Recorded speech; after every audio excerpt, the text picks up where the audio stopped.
ਵਾਹਿਗੁਰੂ ਜੀ ਕਾ ਖਾਲਸਾ ਵਾਹਿਗੁਰੂ ਜੀ ਕੀ ਫਤਿਹ। ਅਸਲਾਮ ਵਾਲੇਕਮ ਆਦਾਬ ਵਰਜ਼ ਮਹਾਂ ਤੁਹਾਡੀ ਹੋਸਟ ਨੀਲਮ ਕੌਰ ਤੇ ਮੈਂ ਟੀਵੀ 84 ਸਾਹਿਬ ਦਰਸ਼ਕਾਂ ਤੇ ਸਰੋਤਿਆਂ ਨੂੰ ਜੀ ਆਇਆਂ ਕਹਿੰਦੀ ਹਾਂ ਪ੍ਰੋਗਰਾਮ ਸੱਚੋ ਸੱਚ ਵਿੱਚ ਜਿਹੜੇ ਇਸ ਪ੍ਰੋਗਰਾਮ ਨਾਲ ਦੇਸ਼ਾਂ ਵਿਦੇਸ਼ਾਂ ਤੋਂ ਜੁੜ ਚੁੱਕੇ ਨੇ। ਖਾਲਸਾ ਨਾਲ ਫਿਰ ਸਾਡੇ ਦੇ ਸੰਚਾਲਕ ਡਾਕਟਰ ਅਮਰੀਤ ਸਿੰਘ ਜੀ ਸਟੂਡੀਓ 'ਚ ਮੇਰੇ ਨਾਲ ਸ਼ਾਮਿਲ ਨੇ। ਆਓ ਉਹਨਾਂ ਨਾਲ ਗੱਲਬਾਤ ਕਰਕੇ ਅੱਜ ਦਾ ਮਸ਼ਹੂਰ ਉਹਨਾਂ ਤੋਂ ਉਹਨਾਂ ਦਾ ਤਜ਼ੀਆ ਜਾਣਦੇ ਹਾਂ। ਜੀ ਡਾਕਟਰ ਸਾਹਿਬ ਵਾਹਿਗੁਰੂ ਜੀ ਕਾ ਖਾਲਸਾ ਵਾਹਿਗੁਰੂ ਜੀ ਕੀ ਫਤਿਹ। हाँ जी नीलम कौर जी ਤੁਹਾਨੂੰ ਵੀ ਤੇ ਦੁਨੀਆ ਭਰ ਚ ਬੈਠੇ ਸਾਡੇ ਬਹੁਤ ਹੀ ਪਿਆਰੇ ਸੋਹਣੇ ਸਿਆਣੇ ਸੁਨੱਖੇ ਟੀਵੀ 84 ਦੇ ਦਰਸ਼ਕਾਂ ਨੂੰ ਵੀ ਵਾਹਿਗੁਰੂ ਜੀ ਕਾ ਖਾਲਸਾ ਵਾਹਿਗੁਰੂ ਜੀ ਕੀ ਫਤਿਹ। ਸਾਡੇ ਬਹੁਤ ਹੀ ਪਿਆਰੇ ਮੁਸਲਮਾਨ ਭੈਣਾਂ ਭਰਾਵਾਂ ਨੂੰ ਅਸਲਾਮ ਅਲੈਕਮ। ਗੰਗਾ ਜਮਨੀ ਤਹਿਜ਼ੀਬ ਦੇ ਹਿੰਦੂ ਤਵੀਆਂ ਨੂੰ ਨਮੋ ਨਮੈ ਤੇ ਹੋਰ ਸਭ ਵੀਰਾਂ ਭੈਣਾਂ ਨੂੰ ਆਦਾਬ ਅਰਜ਼। ਜੀ ਡਾਕਟਰ ਸਾਹਿਬ ਜੀ ਆਇਆਂ ਨੂੰ ਪ੍ਰੋਗਰਾਮ ਸੱਚੋ ਸੱਚ ਵਿੱਚ ਬਹੁਤ ਧੰਨਵਾਦ ਜੀ ਡਾਕਟਰ ਸਾਹਿਬ। ਅੱਜ 5 ਨਵੰਬਰ 2025 22 ਕੱਤਕ ਨਾਨਕ ਸ਼ਾਹੀ ਸੰਮਤ 557 ਦਾ ਦਿਨ ਹੈ ਤੇ ਡਾਕਟਰ ਸਾਹਿਬ ਪ੍ਰੋਗਰਾਮ ਸ਼ੁਰੂ ਕਰਨ ਤੋਂ ਪਹਿਲਾਂ ਅਸੀਂ ਆਪਣੇ ਦਰਸ਼ਕਾਂ ਤੇ ਸਰੋਤਿਆਂ ਨੂੰ ਹਮੇਸ਼ਾ ਤੁਹਾਨੂੰ ਦੱਸਦੀ ਵਿਊਅਰਸ ਜੇ ਤੁਸੀਂ ਹੱਕ ਸੱਚ ਇਨਸਾਫ ਤੇ ਪੈਰਾ ਦਿਨ ਦਾ ਇੱਕੋ ਇੱਕ ਚੈਨਲ ਟੀਵੀ 84 ਨੂੰ ਦੇਖਣਾ ਚਾਹੁੰਦੇ ਹੋ ਤਾਂ ਤੁਸੀਂ ਦੇਖ ਸਕਦੇ ਹੋ ਸਪੈਕਟਰਮ ਕੇਬਲ ਆਰਚਨ ਕੇਬਲ ਬਲਬ ਕੈਨੇਡਾ roku ਜਾਦੂ ਬਾਕਸ ਸ਼ਾਵਾ ਫੇਸਬੁੱਕ ਟੀਵੀ 84 ਦੀ ਐਪ ਰਾਹੀਂ online streaming and IP box ਤੇ ਤੁਸੀਂ ਟੀਵੀ 84 ਨੂੰ ਦੇਖ ਸਕਦੇ ਹੋ। ਵਿਊਅਰਸ ਜੇ ਤੁਸੀਂ ਟੀਵੀ 84 ਨਾਲ ਜਾਂ ਪ੍ਰੋਗਰਾਮ ਸੱਚੋ ਸੱਚ ਨਾਲ ਫੇਸਬੁੱਕ ਰਾਹੀਂ ਜੁੜੇ ਤਾਂ ਵੱਧ ਤੋਂ ਵੱਧ ਲਾਈਕ ਕਰੋ ਤੇ ਸ਼ੇਅਰ ਕਰੋ ਅਤੇ ਨਾਲ ਹੀ YouTube ਤੇ ਸਬਸਕ੍ਰਾਈਬ ਕਰੋ। ਇਹ ਵੀ ਦੱਸ ਦਿਓ ਕਿ ਤੁਸੀਂ ਟੀਵੀ 84 ਦੀ ਐਪ ਨੂੰ ਐਂਡਰੋਇਡ ਐਂਡ ਐਪ ਸਟੋਰ ਤੇ ਡਾਊਨਲੋਡ ਕਰਕੇ ਜੋ ਟੀਵੀ 84 ਦੀ ਲਾਈਵ ਸਟ੍ਰੀਮ ਹੈ ਇਸ ਨੂੰ ਤੁਸੀਂ 24 ਆਵਰਸ ਦੇਖ ਸਕਦੇ ਹੋ। ਸੋ ਵਿਊਅਰਸ ਪ੍ਰੋਗਰਾਮ ਦੀ ਸ਼ੁਰੂਆਤ ਕਰਨ ਜਾ ਰਹੇ ਹਾਂ ਅੱਜ ਦੀ ਸਪਾਂਸਰਸ਼ਿਪ ਦੇ ਨਾਲ ਕਿ ਅੱਜ ਦੇ ਪ੍ਰੋਗਰਾਮ ਸੱਚੋ ਸੱਚ ਨੂੰ ਸਪਾਂਸਰ ਕੀਤਾ ਗਿਆ ਹੈ ਯੂਨੀਵਰਸਿਟੀ ਦੀਆਂ ਸਿੱਖ ਸੰਗਤਾਂ ਵੱਲੋਂ। ਸੋ ਅਸੀਂ ਇਹਨਾਂ ਦਾ ਤਹਿ ਦਿਲ ਤੋਂ ਧੰਨਵਾਦ ਕਰਦੇ ਹਾਂ ਔਰ ਤੁਹਾਨੂੰ ਵੀ ਅਪੀਲ ਤੇ ਬੇਨਤੀ ਕਰਦੇ ਹਾਂ ਕਿ ਤੁਸੀਂ ਵੀ ਪ੍ਰੋਗਰਾਮ ਸੱਚੋ ਸੱਚ ਨੂੰ ਵੱਧ ਤੋਂ ਵੱਧ ਸਪਾਂਸਰ ਕਰੋ। ਸਪਾਂਸਰਸ਼ਿਪ ਲਈ ਤੁਸੀਂ ਸਾਨੂੰ ਕਾਲ ਕਰ ਸਕਦੇ ਸਾਡੇ ਫੋਨ ਨੰਬਰ ਤੇ 5166191984 ਸੇਮ ਨੰਬਰ ਤੇ WhatsApp ਕਰ ਸਕਦੇ ਹੋ। ਤੁਸੀਂ ਸਾਨੂੰ ਈਮੇਲ ਵੀ ਕਰ ਸਕਦੇ info@tv84.tv ਤੇ। ਸੋ ਵੀਅਰਸ ਜਿਸ ਤਰ੍ਹਾਂ ਕਿ ਸਤਿਗੁਰੂ ਨਾਨਕ ਪ੍ਰਗਟਿਆ ਮਿੱਟੀ ਤੋਂ ਜਗ ਚਾਨਣ ਹੋਇਆ। ਸੋ ਅੱਜ ਧੰਨ ਧੰਨ ਸਾਹਿਬ ਸ੍ਰੀ ਗੁਰੂ ਨਾਨਕ ਸਾਹਿਬ ਜੀ ਦਾ ਜਿਹੜਾ ਹੈ 557ਵਾਂ ਜਿਹੜਾ ਹੈ ਗੁਰਪੁਰਬ ਹੈ ਪ੍ਰਕਾਸ਼ ਪੁਰਬ ਹੈ। ਸੋ ਸਭ ਸਿੱਖ ਸੰਗਤਾਂ ਨੂੰ ਅਸੀਂ ਬਹੁਤ ਬਹੁਤ ਮੁਬਾਰਕਾਂ ਦਿੰਦੇ ਹਾਂ। ਦੁਨੀਆ ਭਰ ਵਿੱਚ ਜਿਸ ਤਰ੍ਹਾਂ ਕਿ ਸਿੱਖ ਸੰਗਤਾਂ ਅਤੇ ਗੁਰੂ ਨਾਨਕ ਪਾਤਸ਼ਾਹ ਨਾਲ ਪਿਆਰ ਕਰਨ ਵਾਲੇ ਅਤੇ ਗੁਰੂ ਸਾਹਿਬ ਤੇ ਅਕੀਦਾ ਰੱਖਣ ਵਾਲੇ ਹਰ ਸਿੱਖ ਭੈਣ ਭਰਾ ਨੂੰ ਜਿਹੜਾ ਬਹੁਤ ਬਹੁਤ ਵਧਾਈਆਂ। ਔਰ ਗੁਰੂ ਨਾਨਕ ਪਾਤਸ਼ਾਹ ਇਕੱਲੇ ਸਿੱਖਾਂ ਦੇ ਗੁਰੂ ਨਾ ਹੋ ਕੇ ਕੁੱਲ ਇਨਸਾਨੀਅਤ ਦੇ ਰਹਿਬਰ ਸਨ। ਔਰ ਭਾਈ ਗੁਰਦਾਸ ਜੀ ਨੇ ਫਰਮਾਇਆ ਹੈ ਜ਼ਾਹਰ ਪੀਰ ਜਗਤ ਗੁਰੂ ਬਾਬਾ ਭਾਵ ਗੁਰੂ ਨਾਨਕ ਪਾਤਸ਼ਾਹ ਜਗਤ ਗੁਰੂ ਹਨ ਯਾਨੀ ਕਿ ਪ੍ਰੋਫਿਟ ਆਫ ਹਿਊਮਨ ਕਾਈਂਡ। ਸੋ ਇਸ ਬਾਰੇ ਆਪਾਂ ਗੱਲਬਾਤ ਕਰਨ ਜਾ ਰਹੇ ਹਾਂ। ਸੋ ਅਸੀਂ ਚਾਹਾਂਗੇ ਕਿ ਤੁਸੀਂ ਇਸੇ ਤਰ੍ਹਾਂ ਬੜੇ ਰਹਿਣਾ ਦੇਖਣ ਸੁਣਨ ਲਈ ਤੁਹਾਡਾ ਸਭ ਦਾ ਬਹੁਤ ਬਹੁਤ ਧੰਨਵਾਦ। ਜੀ ਡਾਕਟਰ ਸਾਹਿਬ ਕੀ ਵਿਚਾਰਾਂ ਨੇ? ਸਭ ਤੋਂ ਪਹਿਲਾਂ ਤਾਂ ਅੱਜ ਅਸੀਂ ਜਿੱਥੇ ਗੁਰੂ ਨਾਨਕ ਪਾਤਸ਼ਾਹ ਦੇ ਪ੍ਰਕਾਸ਼ ਪੁਰਬ ਉਹਨਾਂ ਦੇ ਮਹਾਨ ਜੀਵਨ ਔਰ ਜਗਤ ਗੁਰੂ ਉਸ ਸੰਬੰਧੀ ਗੱਲਬਾਤ ਕਰਾਂਗੇ। ਅਜੇ ਵੀ ਯੂਬਾ ਸਿਟੀ ਦੀਆਂ ਯਾਦਾਂ ਵੀ ਨਾਲ ਨੇ ਬਿਲਕੁਲ। ਔਰ ਯੂਬਾ ਸਿਟੀ ਦੇ ਵਿੱਚ ਜਿੰਨੀ ਵੱਡੀ ਗਿਣਤੀ ਦੇ ਵਿੱਚ ਸਿੱਖ ਸੰਗਤਾਂ ਨੇ ਸ਼ਮੂਲੀਅਤ ਕੀਤੀ ਖਾਲਿਸਤਾਨ ਦੇ ਨਿਸ਼ਾਨੇ ਤੇ ਮੋਹਰ ਲਾਈ ਇਹ ਵੀ ਆਪਣੇ ਆਪ ਦੇ ਵਿੱਚ ਵੱਡੀ ਪ੍ਰਾਪਤੀ। ਔਰ ਇਸ ਦੇ ਨਾਲ ਨਾਲ ਜਿਵੇਂ ਭਾਰਤੀ ਏਜੰਸੀਆਂ ਦੀ ਗੰਦੀ ਖੇਡ ਜਿਹੜੀ ਹੈ ਜਿਸ ਨੂੰ ਫਾਈਲ ਕੀਤਾ ਗਿਆ ਜਾਂ ਜਿਸ ਨੂੰ ਨਾਕਾਮਯਾਬ ਕੀਤਾ ਗਿਆ ਜਿਹੜਾ ਕਿ ਉਹਨਾਂ ਦਾ ਦੀਵਾਨ ਹਾਲ ਦੇ ਵਿੱਚ ਸ਼ਰਾਰਤ ਕਰਨ ਦਾ ਸੀ ਉਸ ਸੰਬੰਧੀ ਵੀ ਬਹੁਤ ਸਾਰਿਆਂ ਦੀਆਂ ਕਾਲਾਂ ਵੀ ਨੇ ਲਿਖਤਾਂ ਵੀ ਨੇ। ਔਰ ਜਿਹੜਾ ਸੈਗਮੈਂਟ ਅਸੀਂ ਕੱਲ੍ਹ ਕੀਤਾ ਸੀ ਉਹ ਕਾਫੀ ਵਾਈਡਲੀ ਸਰਕੂਲੇਟ ਵੀ ਹੋਇਆ। ਔਰ ਉਸੇ ਹੀ ਨਗਰ ਕੀਰਤਨ ਦੌਰਾਨ ਜਿਹੜਾ ਸਾਡੇ ਵੀਰਾਂ ਨੇ ਜਿਹੜੀ ਪੂਰੀ ਟੀਮ ਟੀਵੀ 84 ਦੀ ਸੀ ਉਹਨਾਂ ਨੇ ਜਿੱਥੋਂ ਨਗਰ ਕੀਰਤਨ ਗੁਜ਼ਰ ਰਿਹਾ ਸੀ ਸੜਕ ਦੇ ਵਿੱਚ ਖਲੋ ਕੇ ਇੱਕ ਓਪਨ ਬਕਟ ਰੱਖ ਕੇ ਸੰਗਤ ਦੇ ਦਸਵੰਧ ਦੀ ਅਪੀਲ ਕੀਤੀ ਔਰ ਉਸ ਨੂੰ ਸਿੱਖ ਸੰਗਤਾਂ ਵੱਲੋਂ ਰਿਸਪੌਂਡ ਕੀਤਾ ਗਿਆ। ਔਰ ਮੈਂ ਸਮਝਦਾ ਵੀ ਜਿੱਥੇ ਅਸੀਂ ਇੰਡੀਵਿਜੂਅਲ ਰੈਕਗਨੀਸ਼ਨ ਕਰਦੇ ਹਾਂ ਸਪਾਂਸਰਸ਼ਿਪ ਦੇ ਹਵਾਲੇ ਨਾਲ ਇਹ ਜਿਹੜਾ ਇੱਕ ਦਮੜੀ ਡਾਲਰ ਸਿੱਖ ਸੰਗਤਾਂ ਦਾ ਹੈ ਜਿਹੜਾ ਸਾਡੇ ਲਈ ਬਹੁਤ ਵੱਡ ਮੁੱਲ ਹੈ। ਅਸੀਂ ਸਮੂਹ ਸੰਗਤ ਦਾ ਜਿਹੜੇ ਸਿਰਫ ਯੂਬਾ ਸਿਟੀ ਦੇ ਵਾਸੀ ਨਹੀਂ ਕਿਉਂਕਿ ਇਸ ਨਗਰ ਕੀਰਤਨ 'ਚ ਹੁਣ ਤਾਂ ਦੁਨੀਆ ਭਰ ਦੇ ਸਿੱਖਾਂ ਦੀ ਸ਼ਮੂਲੀਅਤ ਹੁੰਦੀ ਹੈ। ਇਸ ਦੀ ਸੋਭਾ ਔਰ ਇਸ ਦੇ ਗ੍ਰੈਂਡਿਓਰ ਦੀ ਗੱਲ ਸਾਰੇ ਪਾਸੇ ਹੈ। ਬਿਲਕੁਲ। ਸੋ ਕੱਲਾ ਅੱਗੇ ਤਾਂ ਹੁੰਦਾ ਸੀ ਵੀ ਕੈਨੇਡਾ ਤੋਂ ਤਾਂ ਆਉਂਦੇ ਸੀ ਯੂਰਪ ਤੋਂ ਵੀ ਹੁਣ ਅਸੀਂ ਦੇਖਦੇ ਹਾਂ ਕਿ ਪੰਜਾਬ ਤੋਂ ਵੀ ਜਿਹੜੇ ਨੇ ਕਈ ਸਪੈਸ਼ਲੀ ਆਪਣਾ ਟ੍ਰਿਪ ਜਿਨ੍ਹਾਂ ਦੇ ਪਰਿਵਾਰਾਂ ਵਾਲੇ ਇੱਥੇ ਰਹਿੰਦੇ ਨੇ ਉਹ ਇਸ ਢੰਗ ਨਾਲ ਬਣਾਉਂਦੇ ਨੇ ਕਿ ਵੀ ਉਹ ਇਸ ਨਗਰ ਕੀਰਤਨ ਨੂੰ ਜਿਹੜਾ ਨਵੰਬਰ ਦੇ ਪਹਿਲੇ ਵੀਕਐਂਡ ਹੋਣਾ ਨੀਅਤ ਹੈ ਇਸ ਦੇ ਵਿੱਚ ਪਾਰਟਿਸਿਪੇਸ਼ਨ ਉਹ ਕਰਨ। ਔਰ ਇਸ ਤੋਂ ਇਲਾਵਾ ਕਿ ਇਸ ਦੀ ਮਸ਼ਹੂਰੀ ਇਸ ਲੈਵਲ ਤੇ ਹੈ ਕਿ ਅਸੀਂ ਇਹ ਵੀ ਦੇਖਿਆ ਵੀ ਈਵਨ ਪਾਕਿਸਤਾਨ ਤੋਂ ਵੀ, ਲਾਹੌਰ ਤੋਂ ਦੂਸਰੇ ਜਿਹੜੇ ਵਪਾਰੀ ਨੇ ਉਹ ਵੀ ਆਪਣੀਆਂ ਦੁਕਾਨਾਂ, ਪੂਰੇ ਬਾਜ਼ਾਰ ਸਜਦੇ ਨੇ ਔਰ ਉਹਨਾਂ ਦੇ ਵਿੱਚ ਵੀ ਜਿਹੜਾ ਖਾਸ ਤੌਰ ਤੇ ਜਿਹੜੀਆਂ ਲਾਹੌਰੀ ਖੂਬਸੂਰਤ, ਬੇਸ਼ੱਕ ਉਹ ਉਹਨਾਂ ਦੇ ਸੂਟ ਨੇ ਜਾਂ ਉਹਨਾਂ ਦੀ ਐਮਬਰਾਇਡਰੀ ਦਾ ਕੰਮ ਹੈ ਜਾਂ ਈਵਨ ਗੋਲਡ ਜਾਂ ਸਿਲਵਰ ਜਾਂ ਈਵਨ ਐਤਕੀ ਉਹਨਾਂ ਨੇ ਆਪਣੀ ਜਿਹੜੀ ਟਾਹਲੀ ਦੇ ਲੱਕੜ ਦੇ ਬਣਾਏ ਹੋਏ ਖਾਸ ਤੌਰ ਤੇ ਟੇਬਲ, ਚੇਅਰ ਦੂਜੇ ਤੀਜੇ ਨੇ ਉਹ ਵੀ ਡਿਸਪਲੇ ਕੀਤੇ ਸੀ। ਸੋ ਇਹ ਇੱਕ ਆਪਣੇ ਆਪ ਦੇ ਵਿੱਚ ਇੱਕ ਇੰਟਰਨੈਸ਼ਨਲ ਮੀਟਿੰਗ ਪੁਆਇੰਟ। ਔਰ ਪਹਿਲੇ ਦਿਨ ਦੀ ਕਥਾ 'ਚ ਭਾਈ ਹਰਪਾਲ ਸਿੰਘ ਜਿਹੜੇ ਫਤਿਹਗੜ੍ਹ ਸਾਹਿਬ ਤੋਂ ਜਿਨ੍ਹਾਂ ਦੀ ਕਥਾ ਰੋਜ਼ਾਨਾ TV 84 ਰਾਹੀਂ ਵੀ, ਕਿਉਂਕਿ ਸਾਡੇ ਸਵੇਰੇ ਸ਼ਾਮ ਫਤਿਹਗੜ੍ਹ ਸਾਹਿਬ ਤੋਂ ਲਾਈਵ ਚੱਲਦਾ ਹੈ, ਜਦੋਂ ਉੱਥੇ ਹੁੰਦੇ ਨੇ ਟੈਲੀਕਾਸਟ ਹੁੰਦੀ ਹੈ, ਉਹਨਾਂ ਨੇ ਯੂਬਾ ਸਿਟੀ ਕਥਾ ਕਰਦਿਆਂ ਕਿਹਾ ਕਿ ਯੂਬਾ ਸਿਟੀ ਦਾ ਇਹ ਜਿਹੜਾ ਦਿਨ ਹੈ ਜਾਂ ਇਹ ਮੁਕਾਮ ਹੈ, ਇਹ ਗੁਰੂ ਗ੍ਰੰਥ ਸਾਹਿਬ ਗੱਦੀ ਦਿਵਸ ਨੂੰ ਸਮਰਪਿਤ, ਇਸ ਨੇ ਯੂਬਾ ਸਿਟੀ ਨੂੰ ਇੱਕ ਤੀਰਥ ਸਥਾਨ ਬਣਾ ਦਿੱਤਾ ਹੈ। ਹੁਣ ਯੂਜਲੀ ਅਸੀਂ ਜਦੋਂ ਪਿਲਗ੍ਰਿਮੇਜ ਸੈਂਟਰ ਦੀ ਗੱਲ ਕਰਦੇ ਹਾਂ ਤੇ ਜ਼ਾਹਰ ਹੈ ਇਤਿਹਾਸ ਦੇ ਵਿੱਚ ਜਿੱਥੇ ਜਿੱਥੇ ਜਿਹੜੇ ਸਾਡੇ ਤੀਰਥ ਜਿਨ੍ਹਾਂ ਦੇ ਨਾਲ ਇਤਿਹਾਸ ਜੁੜਿਆ ਹੁੰਦਾ। ਸੋ ਇਹ ਇੱਕ ਵੈਸੇ ਵੀ ਜਦੋਂ 46 ਸਾਲ ਤੋਂ ਕੋਈ ਇਵੈਂਟ ਐਸਟੈਬਲਿਸ਼ ਹੋਈ ਉਹ ਤਾਂ ਆਪਣੇ ਆਪ ਦੇ ਵਿੱਚ ਵੀ ਲੋਕਲ ਇਤਿਹਾਸ ਹੈ, ਪਰ ਇਹ ਇੱਕ ਸਿੱਖ ਸੰਗਤਾਂ ਦਾ ਇੰਟਰਨੈਸ਼ਨਲ ਲੈਵਲ ਤੇ ਜੋੜ ਮੇਲਾ ਵੀ ਹੈ। ਔਰ ਇਸ ਗੱਲ ਨੂੰ ਅਸੀਂ ਯਕੀਨੀ ਬਣਾਉਣ ਦੀ ਕੋਸ਼ਿਸ਼ ਕਰੀਏ ਕਿ ਇਹ ਪੰਥਕ ਇਕੱਠ ਦਾ ਮੁਕਾਮ, ਪੰਥਕ ਚੜ੍ਹਦੀ ਕਲਾ ਦਾ ਪ੍ਰਤੀਕ ਔਰ ਕੌਮੀ ਘਰ ਖਾਲਿਸਤਾਨ ਦੀ ਸੋਚ ਨੂੰ ਹੀ ਸਮਰਪਿਤ ਰਹੇ। ਕਿਉਂਕਿ ਜੇ ਸਾਨੂੰ ਲੱਗਦਾ ਵੀ ਇਸ ਚੋਂ ਸਾਡਾ ਜਿਹੜਾ ਉਹ ਪੋਜ਼ਿਟਿਵ ਕਿੰਨਾ ਕੁਝ ਚਾਹੁੰਦਾ ਦੁਨੀਆ ਭਰ ਦੇ ਸਾਹਮਣੇ, ਤਾਂ ਸਾਡਾ ਦੁਸ਼ਮਣ ਇਸ ਨੂੰ ਜਿਹੜਾ ਉਹ ਡਿਸਟਰੋਏ ਕਰਨਾ ਚਾਹੁੰਦਾ ਹੈ, ਇਮੇਜ ਨੂੰ ਵੀ ਇਸ ਨੂੰ ਗ੍ਰੈਬ ਕਰਨਾ ਚਾਹੁੰਦਾ ਹੈ।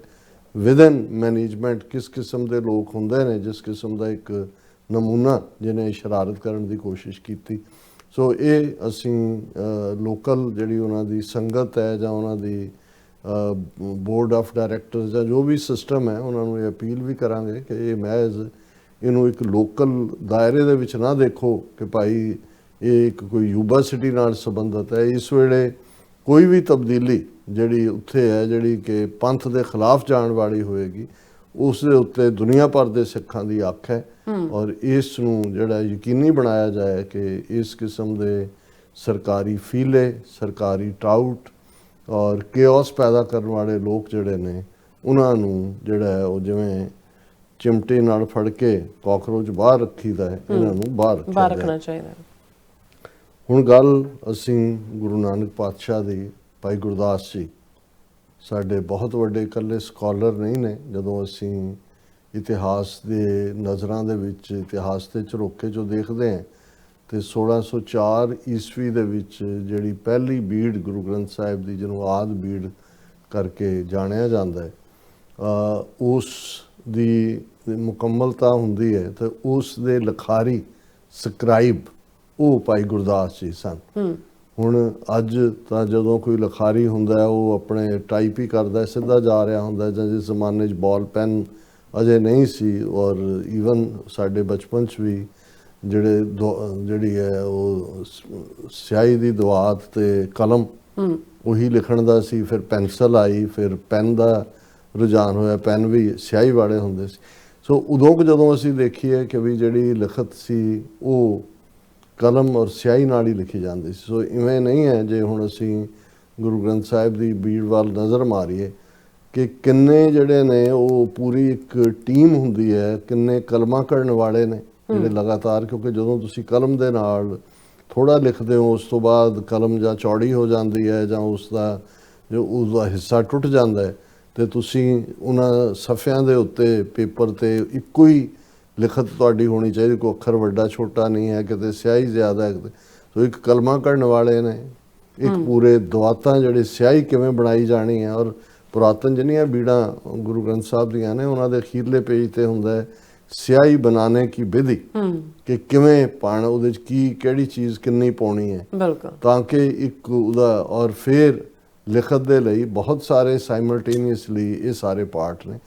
ਸੋ ਭਾਈ ਗੁਰਦਾਸ ਜੀ ਨੂੰ ਜਦੋਂ ਅਸੀਂ ਲਿਖਾਰੀ ਜਾਂ ਸਕਰਾਈਬ ਕਹਿੰਦੇ ਹਾਂ, ਇਸ ਤੋਂ ਬਿਨਾਂ ਜਿਵੇਂ ਉਹਨਾਂ ਨੇ ਗੁਰੂ ਸਾਹਿਬਾਨ ਦੇ ਜੀਵਨ ਨੂੰ ਜਿਹੜੀ ਤੀਸਰੀ ਪਾਤਸ਼ਾਹੀ, ਚੌਥੀ ਪਾਤਸ਼ਾਹੀ, ਇਹ ਸਾਰੇ ਨੂੰ ਤਾਂ 6ਵੀਂ ਪਾਤਸ਼ਾਹੀ ਤੱਕ ਉਹਨਾਂ ਨੇ 5ਵੀਂ ਪਾਤਸ਼ਾਹੀ ਦੇ ਤਾਂ ਉਹ ਜਿਹੜੇ ਨੇ, ਕਿਉਂਕਿ ਘਰੇਲੂ ਬਹੁਤ ਕਰੀਬੀ ਰਿਸ਼ਤੇਦਾਰੀ ਵੀ ਹੈ।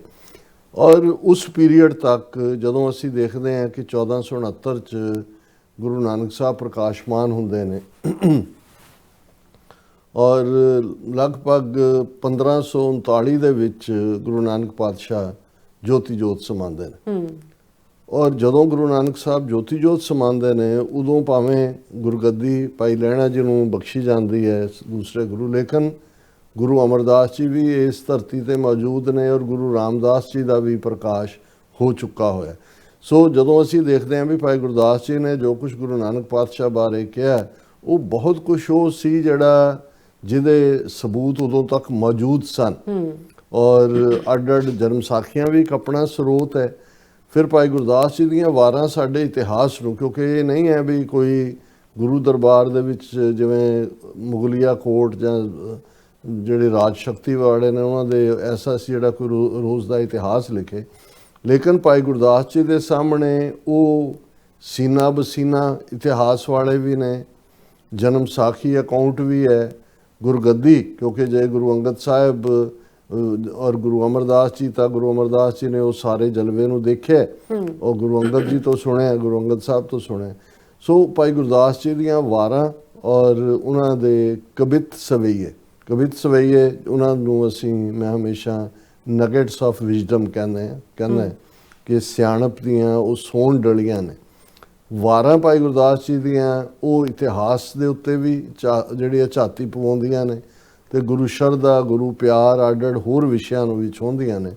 ਔਰ 22 ਵਾਰਾਂ ਭਾਈ ਗੁਰਦਾਸ ਜੀ ਦੀਆਂ। ਔਰ ਜਦੋਂ ਅਸੀਂ ਗੁਰੂ ਨਾਨਕ ਪਾਤਸ਼ਾਹ ਦੇ ਪ੍ਰਕਾਸ਼ ਨਾਲ ਸੰਬੰਧਿਤ ਦੇਖਦੇ ਹਾਂ ਤੇ ਕੋਈ ਐਸਾ ਦੁਨੀਆ ਦਾ ਗੁਰਦੁਆਰਾ ਸਾਹਿਬ ਨਹੀਂ ਹੋਏਗਾ, ਨਗਰ ਕੀਰਤਨ ਨਹੀਂ ਹੋਏਗਾ ਜਦੋਂ ਕਿ ਇਸ ਮੌਕੇ ਤੇ ਭਾਈ ਗੁਰਦਾਸ ਜੀ ਦੀ ਇਸ ਵਾਰ ਦਾ ਕੀਰਤਨ ਨਾ ਹੁੰਦਾ ਹੋਏ ਜਾਂ ਬੁਲਾਰੇ ਕੋਟ ਨਾ ਕਰਦੇ ਹੋਣ ਕਿ ਸਤਿਗੁਰ ਨਾਨਕ ਪ੍ਰਗਟਿਆ ਮਿੱਟੀ ਧੁੰਦ ਜਗ ਚਾਨਣ ਹੋਆ, ਜਿਉਂ ਕਰ ਸੂਰਜ ਨਿਕਲਿਆ ਤਾਰੇ ਛਪੇ ਅੰਧੇਰ ਭਲੋਆ, ਸਿੰਘ ਬੁੱਕੇ ਮਿਰਗਾਵਲੀ ਭੰਨੀ ਜਾਏ ਨਾ ਧੀਰ ਧਰੋਆ, ਜਿੱਥੇ ਬਾਬਾ ਪੈਰ ਧਰੇ ਪੂਜਾ ਆਸਣ ਥਾਪਣ ਸੋਆ, ਸਿੱਧ ਆਸਣ ਸਭ ਜਗਤ ਦੇ ਨਾਨਕ ਆਦ ਮਤੇ ਜੇ ਕੋਆ, ਘਰ ਘਰ ਅੰਦਰ ਧਰਮਸਾਲ ਹੋਵੇ ਕੀਰਤਨ ਸਦਾ ਵਸੋਆ, ਬਾਬੇ ਤਾਰੇ ਚਾਰ ਚੱਕ ਨੌਖੰਡ ਪ੍ਰਿਥਵੀ ਸੱਚਾ ਢੋਆ, ਗੁਰਮੁਖ ਕਲ ਵਿੱਚ ਪ੍ਰਗਟ ਹੋਆ, ਗੁਰਮੁਖ ਕਲ ਵਿੱਚ ਪ੍ਰਗਟ ਹੋਆ। ਮੈਂ ਵਿਆਖਿਆ 'ਚ ਨਹੀਂ ਜਾਵਾਂਗਾ, ਪਰ ਉਹਨਾਂ ਨੇ ਗੁਰੂ ਨਾਨਕ ਪਾਤਸ਼ਾਹ ਦੀ ਆਮਦ ਨੂੰ ਫਰਮਾਇਆ ਕਿ ਜਿਵੇਂ ਸੂਰਜ ਨਿਕਲਦਾ ਹੈ, ਜਿਉਂ ਕਰ ਸੂਰਜ ਨਿਕਲਿਆ ਤਾਰੇ ਛਪੇ ਅੰਧੇਰ ਪਲੋਆ, ਕਿ ਚਾਰ ਚਫੇਰੇ ਹਨੇਰਾ ਅਗਿਆਨ ਦਾ, ਇਗਨੋਰੈਂਸ ਦਾ, ਆਪਸ ਦੇ ਵਿੱਚ ਕਿਵੇਂ ਜਿਹੜਾ ਹੈ ਉਹ ਰੂਹਾਨੀ ਦੁਨੀਆ ਵਾਲੇ ਵੀ ਉਲਝੇ ਹੋਏ ਨੇ, ਸਮਾਜ ਦੇ ਅੰਦਰ ਕਿਵੇਂ ਜਿਹੜੀ ਅਨਸਰਟਨਟੀ ਹੈ, ਇਸ ਬਾਰੇ ਗੁਰੂ ਨਾਨਕ ਪਾਤਸ਼ਾਹ ਨੇ ਖੁਦ ਵੀ ਜਿਹੜਾ ਉਹ ਜਦੋਂ ਉਹਨਾਂ ਨੇ ਬਿਆਨਿਆ ਕਿ ਭਾਈ ਚਾਰ ਚਫੇਰਾ ਜਿਹੜਾ ਹੈ ਉਹ ਉਸ ਪਹਾੜ ਦੇ ਵਿੱਚ ਹੈ, ਤੇ ਫਿਰ ਗੁਰੂ ਨਾਨਕ ਪਾਤਸ਼ਾਹ ਨੂੰ ਹੋਂ ਢਾਡੀ ਵੇਕਾਰ ਕਾਰੇ ਲਾਇਆ। ਗੁਰੂ ਨਾਨਕ ਪਾਤਸ਼ਾਹ ਫਰਮਾਉਂਦੇ ਨੇ ਕਿ ਮੈਨੂੰ ਇਸ ਸੇਵਾ ਦੇ ਵਿੱਚ ਗੁਰੂ ਨੇ, ਅਕਾਲ ਪੁਰਖ ਨੇ ਲਾਇਆ। ਹੁਣ ਇਹ ਜਿਹੜੀ ਇਸ ਤੋਂ ਗੁਰੂ ਨਾਨਕ ਪਾਤਸ਼ਾਹ ਦੇ ਵੇਲੇ ਜਦੋਂ 557 ਵਰੇ ਪਹਿਲਾਂ ਦੀ ਅਸੀਂ ਗੱਲ ਕਰ ਰਹੇ ਹਾਂ, ਦਿੱਲੀ ਦੇ ਤਖਤ ਤੇ ਇਬਰਾਹਿਮ ਲੋਧੀ ਹੈ। ਗੁਰੂ ਨਾਨਕ ਪਾਤਸ਼ਾਹ ਦੇ ਜੀਵਨ ਕਾਲ ਦੇ ਵੇਲੇ ਹੀ 1526 ਦੇ ਵਿੱਚ ਬਾਬਰ ਹਮਲਾਵਰ ਹੁੰਦਾ, ਸਿਆਸੀ ਹਾਲਤ, ਔਰ ਬਾਬਰ ਜਿਹੜਾ ਉਹ ਜਿਹੜੇ ਇਬਰਾਹਿਮ ਲੋਧੀ ਹੈ ਪਠਾਣਾ ਦਾ ਰਾਜ ਹੈ ਦਿੱਲੀ ਤਖਤ ਦੇ ਉੱਤੇ, ਔਰ 1526 ਦੇ ਵਿੱਚ ਮੁਗਲਾਂ ਔਰ ਪਠਾਣਾ ਦੀ ਬਾਬਰ ਜਿਹੜਾ ਹੈ ਉਹ ਮੁਗਲ ਹੈ, ਔਰ ਉਹਨਾਂ ਦਾ ਪਹਿਲਾਂ ਏਮਨਾਬਾਦ ਸ਼ਹਿਰ ਦੇ ਅੰਦਰ ਜਿਹਦਾ ਉਦੋਂ ਨਾਂ ਸੈਦਪੁਰ ਸੀ, ਔਰ ਬਾਅਦ 'ਚ ਪਾਣੀਪਤ ਦੀ ਲੜਾਈ ਤੋਂ ਬਾਅਦ 1526 ਦੇ ਵਿੱਚ ਬਾਬਰ ਦਿੱਲੀ ਤਖਤ ਤੇ ਕਾਬਜ਼ ਹੁੰਦੇ।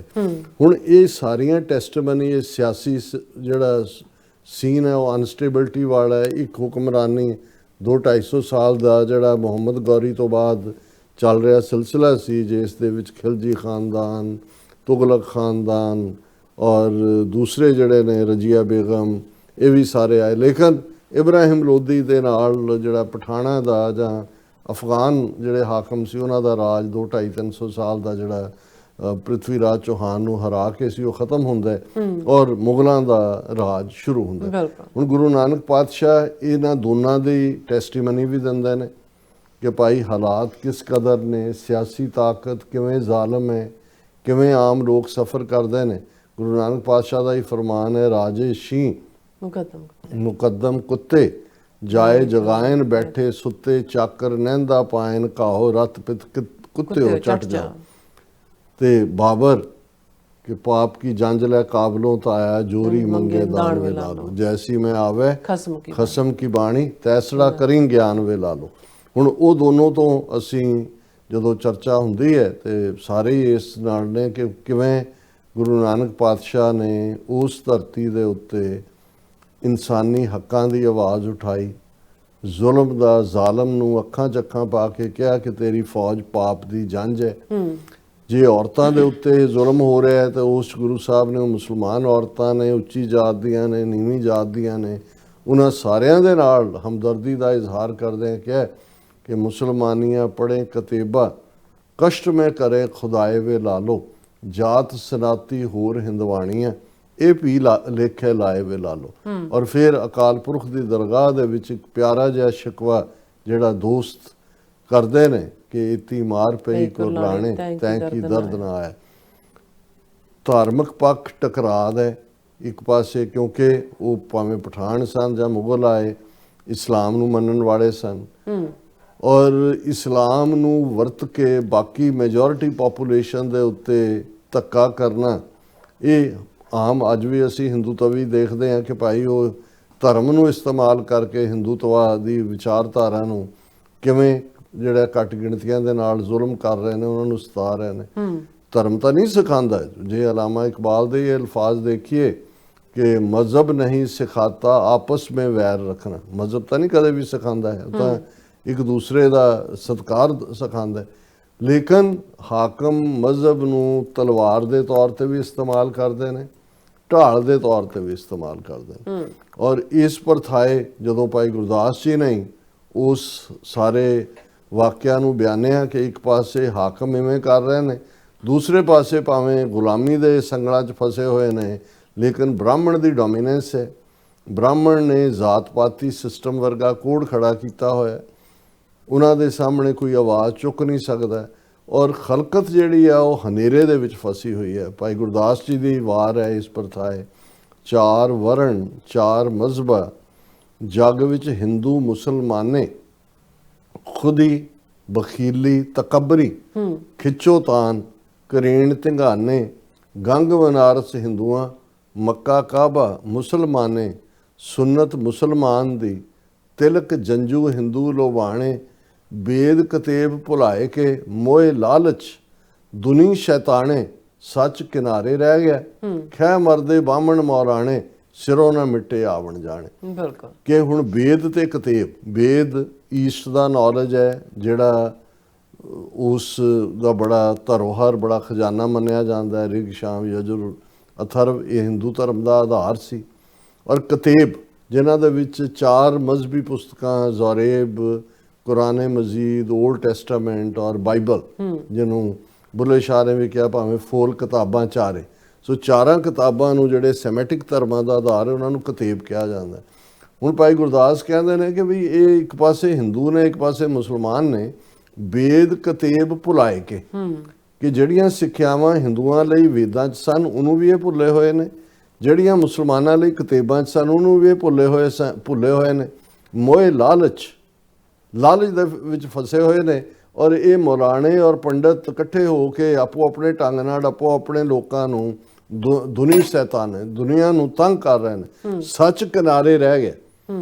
ਹੁਣ ਜਿਹੜੀ ਮਨੁੱਖ ਦੇ ਅੰਦਰ ਉਹ ਕਿਸੇ ਧਰਤੀ ਦੇ ਖਿੱਤੇ ਤੇ ਪੈਦਾ ਹੋਏ, ਉਸ ਦੇ ਅੰਦਰ ਜਿਹੜੀ ਇਹ ਕੁਐਸਟ, ਇਹ ਸਵਾਲ ਉੱਠਦਾ ਹੈ, ਮੈਂ ਕੌਣ ਹੈ, ਮੈਂ ਕਿੱਥੋਂ ਆਇਆ, ਮੈਂ ਕਿੱਥੇ ਜਾਣਾ ਹੈ, ਮੇਰੀ ਜ਼ਿੰਦਗੀ ਦਾ ਮਕਸਦ ਕੀ ਹੈ।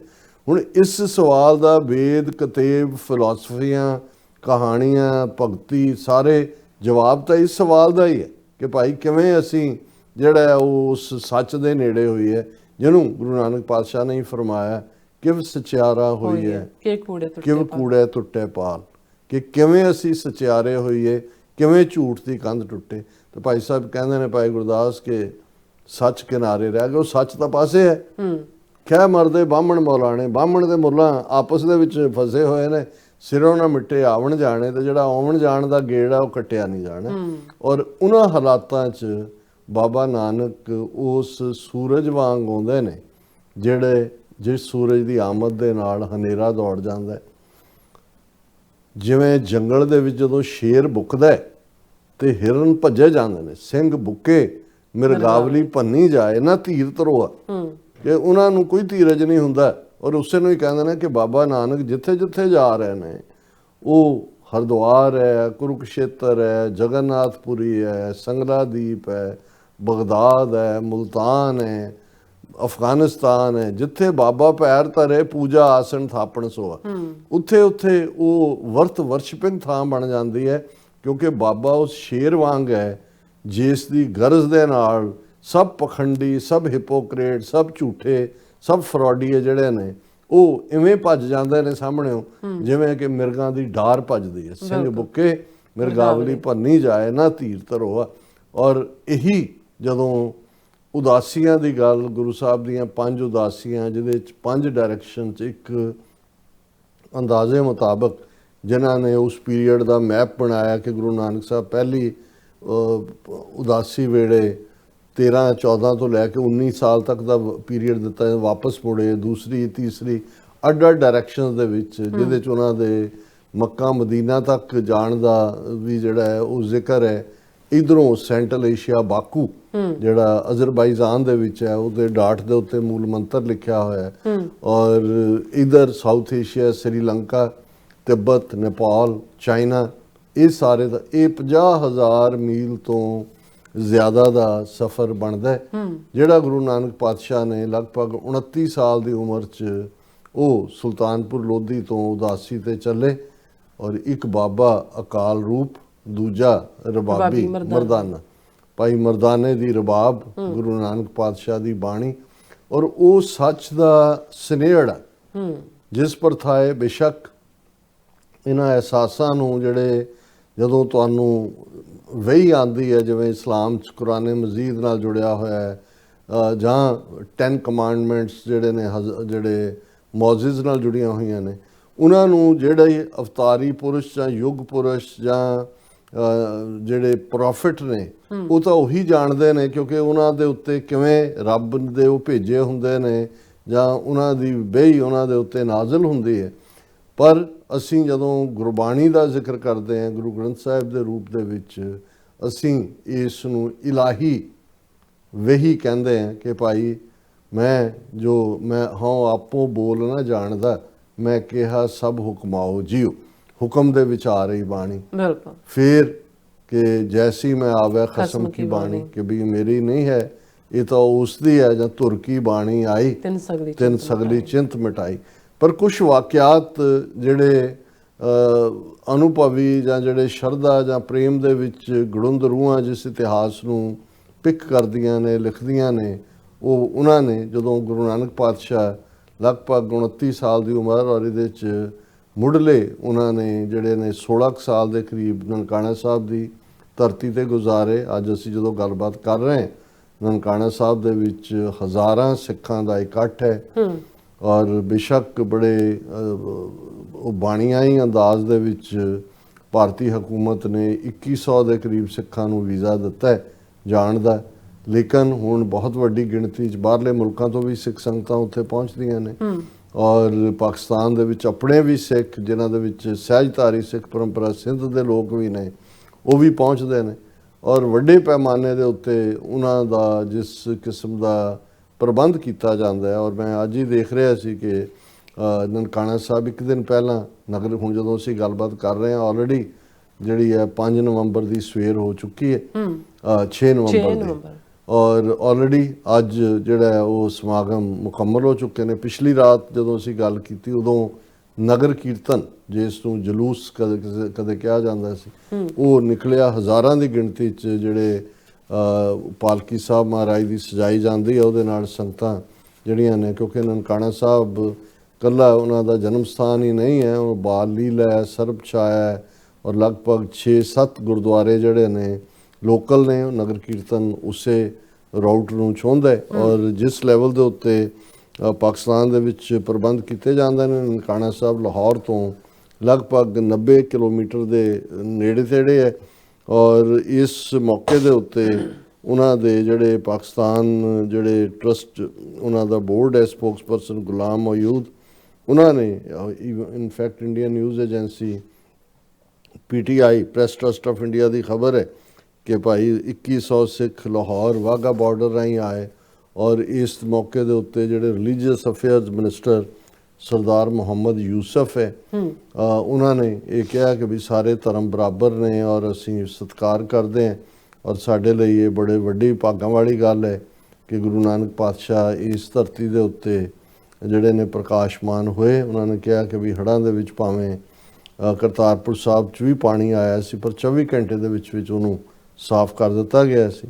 ਔਰ ਇਸ ਵਾਰ ਜਥੇ ਦੇ ਨਾਲ ਜਥੇਦਾਰ ਕੁਲਦੀਪ ਸਿੰਘ ਗੜਗਾ ਅਕਾਲ ਤਖਤ ਦੇ ਵੀ ਗਏ ਹੋਏ ਨੇ।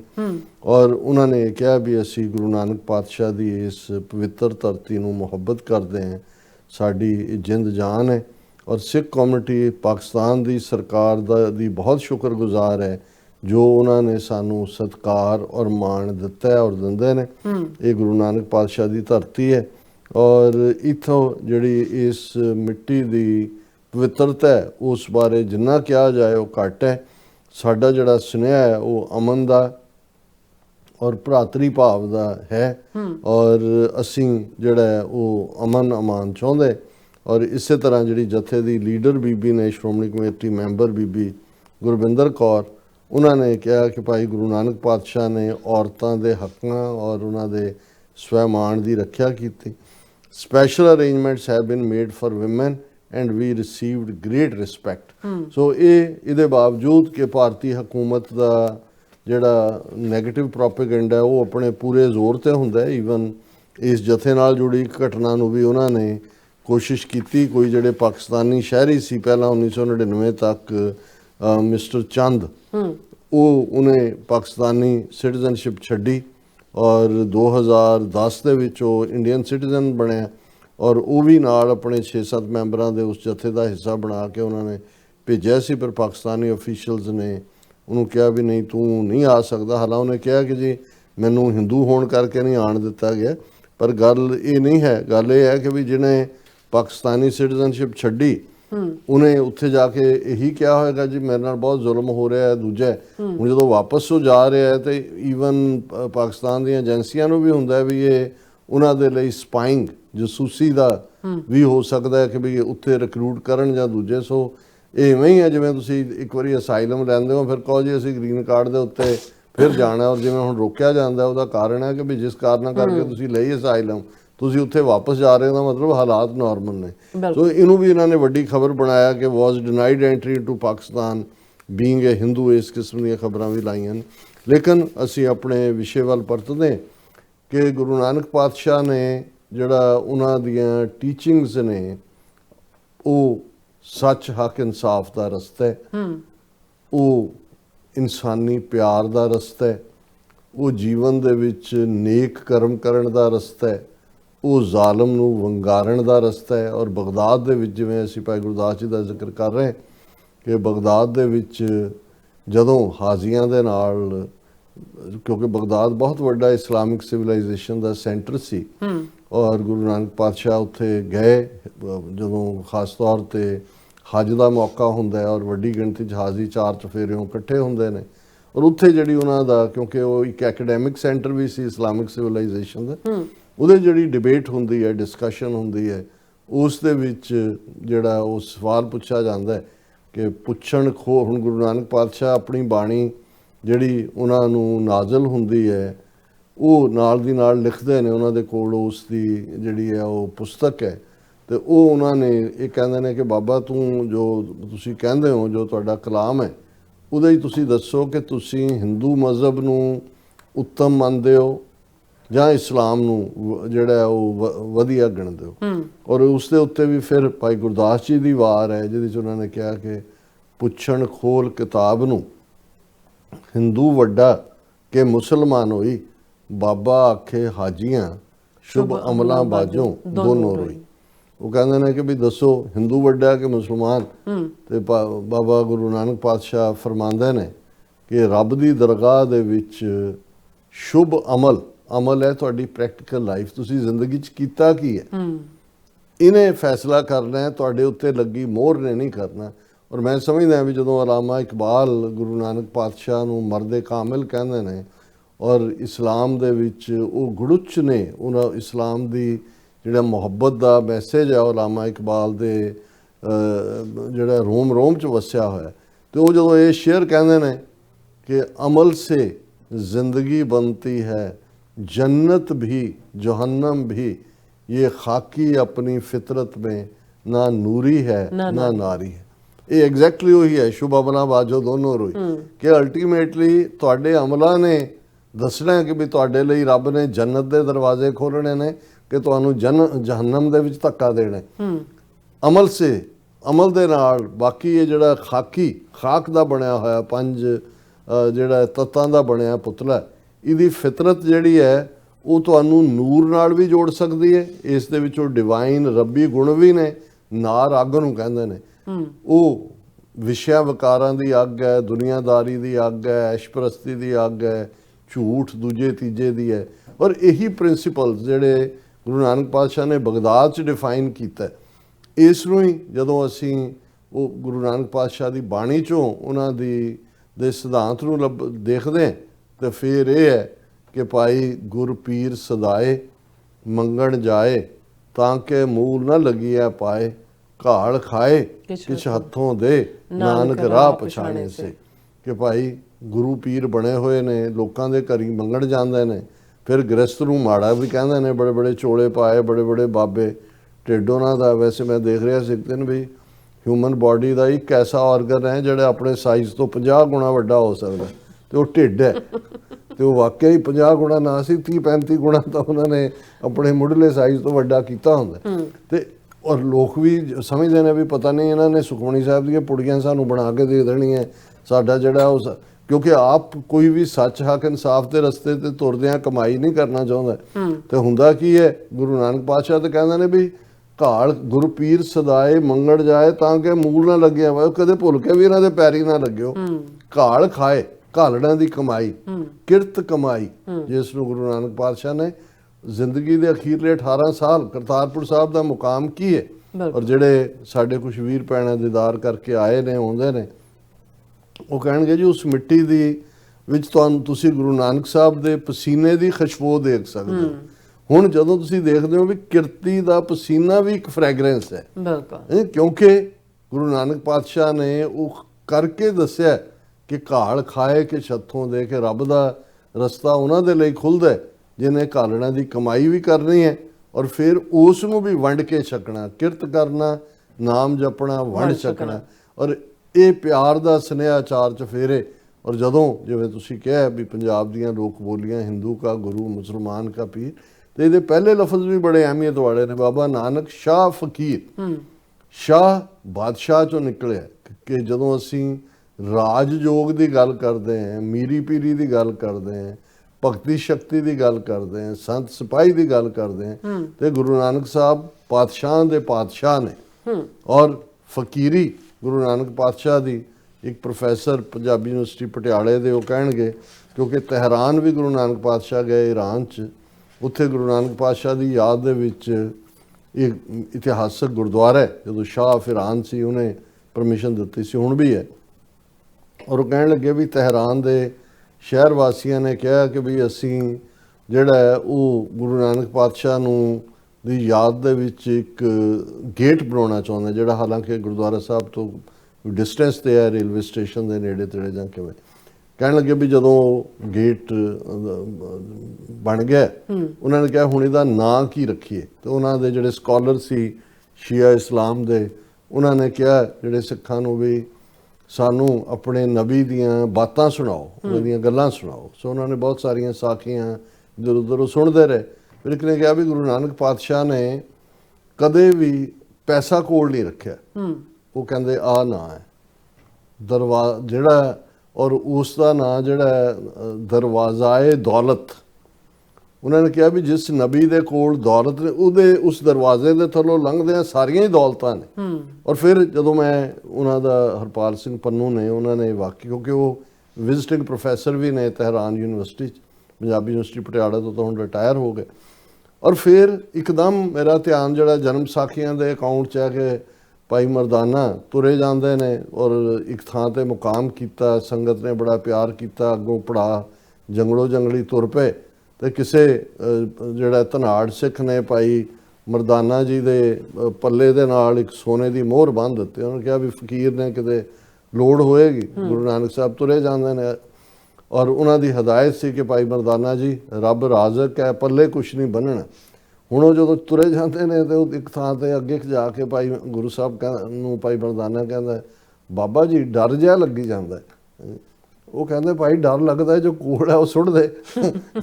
ਉਹ ਬਿਨਾਂ ਕਿਹਾ ਉਹਨੂੰ ਵੀ ਭਾਈ ਮਰਦਾਨੇ ਨੂੰ ਲਾ ਕੇ ਮੋਹਰ ਉਹ ਸੁੱਟਦਾ ਵੀ ਤੁਹਾਨੂੰ ਡਰ ਤਾਂ ਹੋਈ ਆ। ਉਹਨਾਂ ਨੇ ਕਿਹਾ ਕਿ ਬਈ ਅੱਛਾ ਇਹ ਹੈ ਤੁਹਾਡੇ ਨਬੀ, ਜਿਹੜੇ ਤੁਹਾਡੇ ਗੁਰੂ, ਔਰ ਇਹ ਜਿਹੜਾ ਇਹ ਦਰਵਾਜ਼ਾ-ਏ ਦੌਲਤ ਉਸ ਦਾ ਨਾਂ ਹੈ।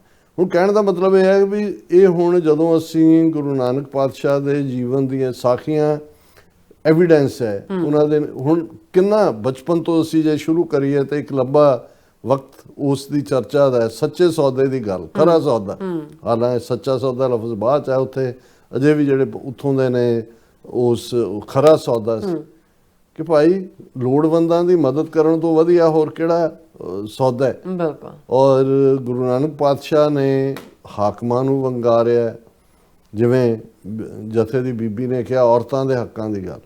ਗੁਰੂ ਨਾਨਕ ਪਾਤਸ਼ਾਹ ਦੀ ਜਿਹੜੀ ਸਟੇਟਮੈਂਟ ਰੂਹਾਨੀ ਦੁਨੀਆ ਦੇ ਵਿੱਚ ਬੁਲੰਦ ਮੁਕਾਮ ਰੱਖਦੀ ਹੈ ਕਿ ਸੋ ਕਿਉਂ ਮੰਦਾ ਆਖੀਏ ਜਿਤ ਜੰਮੇ ਰਾਜਾਨ, ਕਿ ਉਸ ਔਰਤ ਨੂੰ ਹੁਣ ਹਰ ਮਜ਼ਹਬੀ ਟ੍ਰੈਡੀਸ਼ਨ ਦੇ ਵਿੱਚ ਕਿਤੇ ਨਾ ਕਿਤੇ ਇਸ ਪੱਖੋਂ ਊਣਤਾ ਸੀ।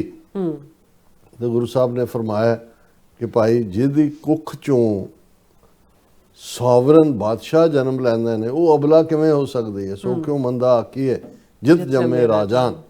ਔਰ ਫਿਰ ਜੇ ਅਸੀਂ ਬਰਾਬਰੀ ਦੀ ਗੱਲ, ਹਿੰਦੂ ਮੁਸਲਮਾਨ ਜੋ ਆਪਸ ਦੇ ਵਿੱਚ ਟਕਰਾਅ ਦੀ ਲਾਈਨ ਸੀ, ਇੱਧਰ ਗੁਰੂ ਨਾਨਕ ਪਾਤਸ਼ਾਹ ਦੀਆਂ ਨਜ਼ਰਾਂ ਦੇ ਵਿੱਚ ਸਭਨਾ ਜੀਆਂ ਕਾ ਇੱਕ ਦਾਤਾ ਸੋ ਮੈਂ ਵਿਸਰ ਨਾ ਜਾਈ। ਗੁਰੂ ਨਾਨਕ ਪਾਤਸ਼ਾਹ ਦੀਆਂ ਨਜ਼ਰਾਂ ਦੇ ਅੰਦਰ ਜਿਨ੍ਹਾਂ ਨੂੰ ਬ੍ਰਾਹਮਣਵਾਦੀਆਂ ਨੇ ਸ਼ੂਦਰ, ਨੀਚ, ਨੀਵੇਂ ਬਣਾਇਆ ਸੀ, ਗੁਰੂ ਨਾਨਕ ਪਾਤਸ਼ਾਹ ਨੇ ਬੁਲੰਦ ਆਵਾਜ਼ ਵਿੱਚ ਫਰਮਾਇਆ, ਨੀਚਾਂ ਅੰਦਰ ਨੀਚ ਜਾਤ, ਨੀਚੀ ਹੂੰ ਅਤ ਨੀਚ, ਨਾਨਕ ਤਿਨ ਕੈ ਸੰਗ ਸਾਥ, ਵੱਡਿਆਂ ਸਿਉ ਕਿਆ ਰੀਸ, ਜਿੱਥੇ ਨੀਚ ਸਮਾਲੀਅਨ ਤਿੱਥੈ ਨਦਰ ਤੇਰੀ ਬਖਸ਼ੀਸ਼। ਕਿ ਮੈਂ ਤਾਂ ਉਹਨਾਂ ਦੇ ਨਾਲ ਖੜਾ। ਔਰ ਇਹੀ ਜਿਹੜਾ ਰੈਵੋਲੂਸ਼ਨ, ਜਿਹੜੀ ਤਬਦੀਲੀ, ਜਿਹੜਾ ਥਾਟ ਗੁਰੂ ਨਾਨਕ ਪਾਤਸ਼ਾਹ ਨੇ ਉਸ ਧਰਤੀ ਦੇ ਵਿੱਚ ਦਿੱਤਾ, ਉਹੀ 10 ਪਾਤਸ਼ਾਹੀਆਂ, 230 ਵਰੇ, ਫਿਰ 1699 ਖਾਲਸਾ ਸਾਜਨਾ ਤੱਕ ਉਹੀ ਖਾਲਸਾ ਜਿਹੜਾ ਗੁਰੂ ਨਾਨਕ ਸਾਹਿਬ ਨੇ ਜਿਸ ਇਨਸਾਨ ਨੂੰ ਘੜਿਆ, ਰੂਹਾਨੀ ਲੈਸਨ ਦਿੱਤਾ, ਅਧਿਆਤਮਕ ਤਮੀਜ਼ ਦਿੱਤੀ, ਮਾਨਸਿਕ ਬੌਧਿਕ ਜਿਹੜਾ ਉਹ ਪ੍ਰਚੰਡਤਾ ਦਿੱਤੀ, ਸਰੀਰਕ ਤੰਦਰੁਸਤੀ, ਕਿਰਤ ਕਰਨ ਦਾ ਵੱਲ ਸਿਖਾਇਆ, ਉਸ ਨੂੰ ਹੀ ਗੁਰੂ ਕਲਗੀਧਰ ਪਾਤਸ਼ਾਹ ਨੇ ਫਿਰ ਆਪਣੇ ਗਲ ਨਾਲ ਲਾ ਕੇ ਫਰਮਾਇਆ ਕਿ ਅੱਜ ਤੋਂ ਤੁਹਾਡੀ ਕੁਲ ਨਾਸ, ਕਰਮ ਨਾਸ, ਕਿਰਤ ਨਾਸ, ਵਰਣ ਨਾਸ, ਪਰਮ ਨਾਸ, ਤੁਸੀਂ ਖਾਲਸਾ ਹੋ। ਔਰ ਨਾਲ ਦੀ ਨਾਲ ਫਰਮਾਇਆ ਇਨ ਗਰੀਬ ਸਿੱਖਨ ਕੋ ਦਿਉ ਪਾਤਸ਼ਾਹੀ ਜੋ ਯਾਦ ਰੱਖੇ ਹਮਰੀ ਗੁਰਿਆਈ। ਔਰ ਅੱਜ ਜਦੋਂ ਅਸੀਂ ਗੁਰੂ ਨਾਨਕ ਪਾਤਸ਼ਾਹ ਦਾ ਪ੍ਰਕਾਸ਼ ਪੁਰਬ ਦੁਨੀਆ ਭਰ ਦੇ ਵਿੱਚ, ਬੇਸ਼ੱਕ ਅੱਜ ਸਾਨੂੰ ਗੁਰਦੁਆਰਾ ਸਾਹਿਬ ਹੋਣਾ ਚਾਹੀਦਾ ਸੀ ਇਸ ਮੌਕੇ, ਲੇਕਿਨ ਇਸ ਗੱਲ ਦੇ ਮੱਦੇ ਨਜ਼ਰ ਕਿ ਭਾਈ ਅਸੀਂ ਪਿਛਲੇ ਵੀ 3-4 ਦਿਨ ਯੂਬਾ ਸਿਟੀ ਟ੍ਰਿਪ ਕਰਕੇ ਪ੍ਰੋਗਰਾਮ ਨਹੀਂ ਕਰ ਸਕੇ, ਅਸੀਂ ਤੁਹਾਡੇ ਸਭ ਦੇ ਰੂਬਰੂ ਹੈ। ਪਰ ਇਹ ਜਿਹੜਾ ਸਬਕ ਹੈ ਜਾਂ ਜੋ ਗੱਲਾਂ ਅਸੀਂ ਆਪਸ ਦੇ ਵਿੱਚ ਕਰਦੇ ਹਾਂ, ਇਹ ਤੁਹਾਡੇ ਲਈ ਨਹੀਂ ਨੇ, ਸਾਡੇ ਆਪਣੇ ਲਈ ਨੇ ਕਿ ਭਾਈ ਅਸੀਂ ਕਿੰਨੇ ਜਦੋਂ ਅੱਜ ਗੁਰੂ ਨਾਨਕ ਪਾਤਸ਼ਾਹ ਦੇ ਸਾਹਮਣੇ ਅਸੀਂ ਜਵਾਬਦੇਹ ਹੋਈਏ ਜਾਂ ਹੋਵਾਂਗੇ ਤੇ ਫਿਰ ਅਸੀਂ ਕੀ ਮੂੰਹ ਦਿਖਾਵਾਂਗੇ ਕਿ ਭਾਈ ਅਸੀਂ ਕੀ ਉਹਨਾਂ ਸਿੱਖਿਆਵਾਂ ਨੂੰ, ਉਹਨਾਂ ਅਮਲਾਂ ਨੂੰ ਜਿਹੜੇ ਗੁਰੂ ਪਾਤਸ਼ਾਹ ਨੇ ਆਪਣੇ ਸਿੱਖਾਂ ਦੇ ਲਈ ਅਸੀਂ ਹਾਜ਼ਰੀ ਦੀ ਨਮਾਜ਼ ਦੀ ਗੱਲ ਕਰਦੇ ਹਾਂ ਜੀ। ਵੇਈਂ ਦਰਿਆ 'ਚ ਗਏ, 48 ਘੰਟੇ ਬਾਅਦ ਆਏ, ਪਹਿਲਾ ਫਰਮਾਨ ਕੀਤਾ, ਨਾ ਕੋ ਹਿੰਦੂ ਨਾ ਮੁਸਲਮਾਨ, ਜਿਹੜਾ ਉਹਨਾਂ ਦਾ ਫਸਟ ਸੈਰਮਨ ਹੈ।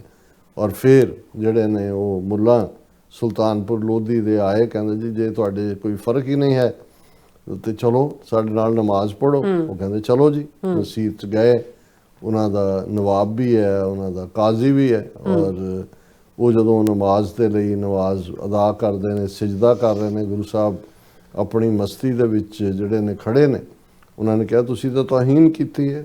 ਗੁਰੂ ਸਾਹਿਬ ਨੇ ਕਿਹਾ ਕਿ ਜੀ ਮੈਂ ਪਹਿਲਾਂ ਦੱਸੋ ਕਿਹਦੇ ਨਾਲ ਨਮਾਜ਼ ਪੜ੍ਹਦਾ। ਨਵਾਬ ਸਾਹਿਬ ਤੁਸੀਂ ਤਾਂ ਘੋੜੇ ਖਰੀਦ ਰਹੇ ਸੀ ਕਾਬਲ 'ਚ ਕਿ ਵੀ ਤੁਹਾਡੇ ਬੰਦਾ ਗਿਆ ਘੋੜੇ ਲੈ ਕੇ ਚੰਗੇ ਚੱਜ ਦੇ ਲਿਆਏ, ਤੇ ਕਾਜ਼ੀ ਸਾਹਿਬ ਨੂੰ ਨੇ ਕਿਹਾ ਜੀ ਮੇਰੇ ਨਾਲ ਪੜ੍ਹ ਲੈਂਦੇ।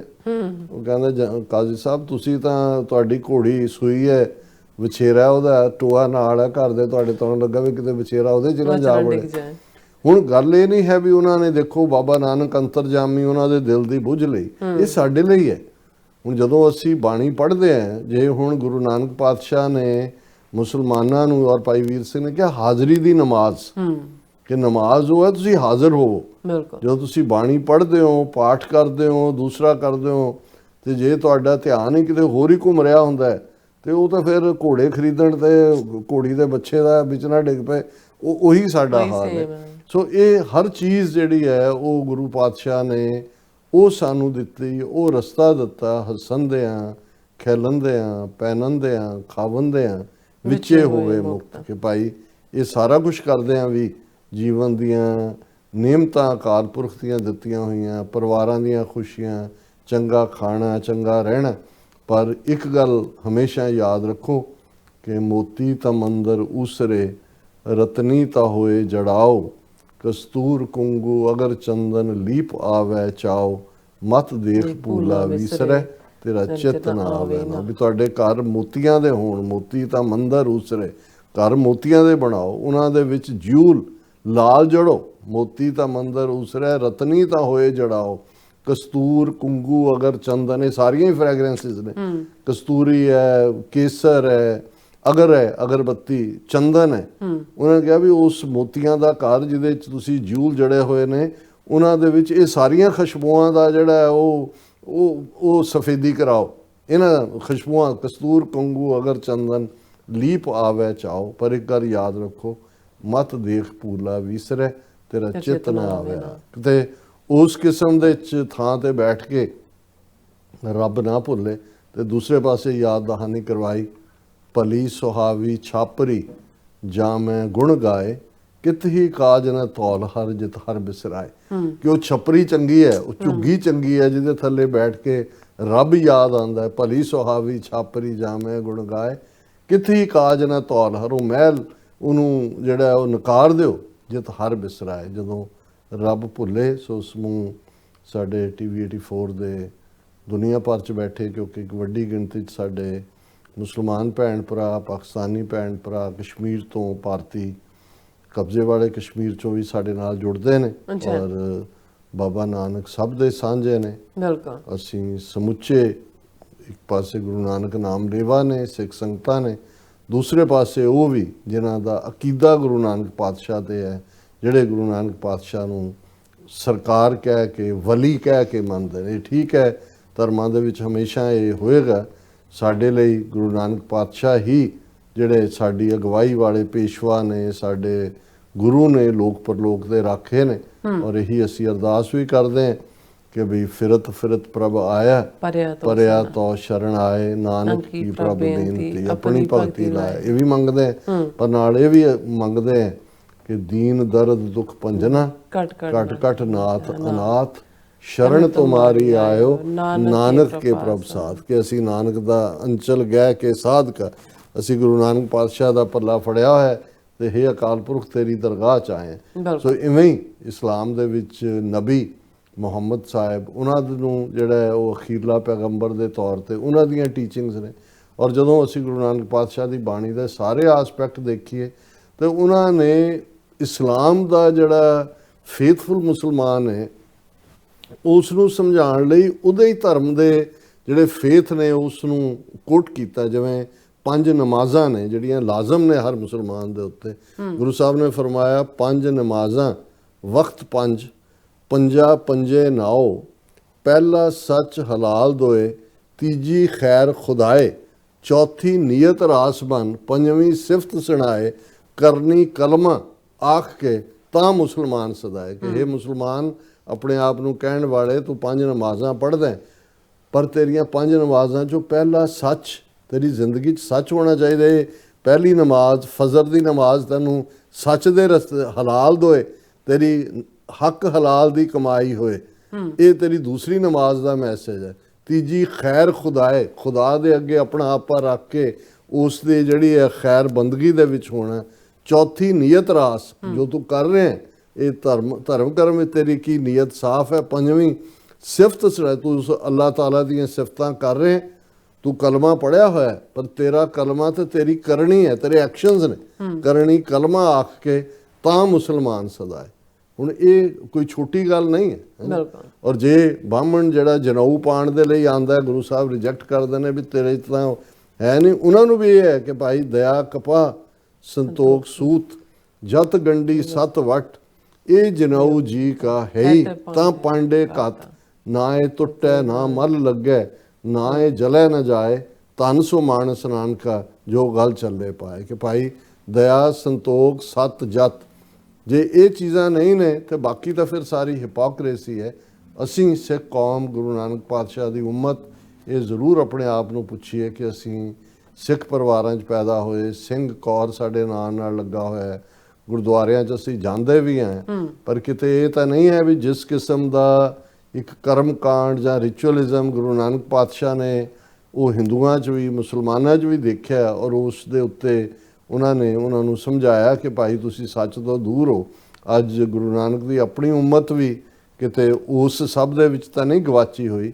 ਇਹ ਸਵਾਲ ਜਦੋਂ ਅਸੀਂ ਪੁੱਛਾਂਗੇ ਤੇ ਇਮਾਨਦਾਰੀ ਨਾਲ ਜਦੋਂ ਉਹਦਾ ਜਵਾਬ ਵੀ ਲੱਭਾਂਗੇ, ਫਿਰ ਸਾਡੀ ਕੋਸ਼ਿਸ਼ ਇਹੀ ਹੋਏਗੀ ਕਿ ਹੇ ਵਾਹਿਗੁਰੂ, ਅਸੀਂ ਇਸ ਰਸਤੇ ਤੇ ਆ ਕੇ ਵੀ ਜਿਹੜੇ ਹੈ ਉਹ ਭੁੱਲੇ ਹੋਏ ਹੈ ਔਰ ਤੁਸੀਂ ਸਾਨੂੰ ਸੱਚ ਹੱਕ ਇਨਸਾਫ ਦੇ ਰਸਤੇ ਤੇ ਇਮਾਨਦਾਰੀ ਨਾਲ ਤੁਰਨ ਦਾ ਬਲ ਬਖਸ਼ੋ। ਇਹੀ ਅਲਟੀਮੇਟ ਅਰਦਾਸ ਹੁੰਦੀ। ਨਾਨਕ ਨਾਮ ਚੜ੍ਹਦੀ ਕਲਾ, ਤੇਰੇ ਭਾਣੇ ਸਰਬੱਤ ਦਾ ਭਲਾ। ਸਵਥਲੇ ਨੇ ਬ੍ਰੇਕ ਤੇ ਜਾਣ ਤੋਂ ਪਹਿਲਾਂ ਅਸੀਂ ਆਪਣੇ ਦਰਸ਼ਕਾਂ ਤੇ ਸਰੋਤਿਆਂ ਨੂੰ ਬੇਨਤੀ ਕਰਦੀ ਹੈ ਵਿਊਅਰਸ, ਜਿਸ ਤਰ੍ਹਾਂ ਤੁਸੀਂ ਜਾਣਦੇ ਹੋ ਕਿ TV 84 ਇੱਕ ਪੰਥਕ ਚੈਨਲ ਹੈ। TV 84 ਦੀ ਚੜ੍ਹਦੀ ਕਲਾ ਲਈ ਵੱਧ ਤੋਂ ਵੱਧ ਡੋਨੇਟ ਕਰੋ। ਡੋਨੇਟ ਕਰਨ ਲਈ ਸਾਡੀ ਵੈਬਸਾਈਟ tv84.tv ਤੇ ਜਾ ਕੇ ਪੇਪਲ ਦੀ ਵਰਤੋਂ ਕਰਕੇ ਵਨ ਟਾਈਮ ਡੋਨੇਟ ਕਰ ਸਕਦੇ ਹੋ, ਮੰਥਲੀ ਡੋਨੇਟ ਵੀ ਕਰ ਸਕਦੇ ਹੋ। ਤੁਸੀਂ TV 84 ਦੇ ਨਾਮ ਤੇ ਚੈੱਕ ਬਣਾ ਕੇ ਸਾਨੂੰ ਮੇਲ ਵੀ ਕਰ ਸਕਦੇ ਹੋ ਸਾਡੇ ਇਸ ਪਤੇ ਤੇ 36-01 37th Avenue, Long Island City, New York 11101 USA, ਜਾਂ ਫਿਰ ਸਾਨੂੰ ਫੋਨ ਰਾਹੀਂ ਵੀ ਸੰਪਰਕ ਕਰ ਸਕਦੇ ਹੋ 5166191984। ਤੁਸੀਂ ਸਾਨੂੰ ਈਮੇਲ ਵੀ ਕਰ ਸਕਦੇ ਹੋ info@tv84.tv ਤੇ ਅਸੀਂ ਤੁਹਾਡੇ ਤਹਿ ਦਿਲ ਤੋਂ ਸ਼ੁਕਰਗੁਜ਼ਾਰ ਹੋਵਾਂਗੇ। ਇਸ ਵਕਤ ਲੈਣੇ ਬ੍ਰੇਕ ਵਿਊਅਰਸ, ਤੁਸੀਂ ਇਸੇ ਤਰ੍ਹਾਂ ਬਣੇ ਰਹਿਣਾ। ਮਿਲਦੇ ਆਫਟਰ ਦਿਸ ਸ਼ਾਰਟ ਬ੍ਰੇਕ।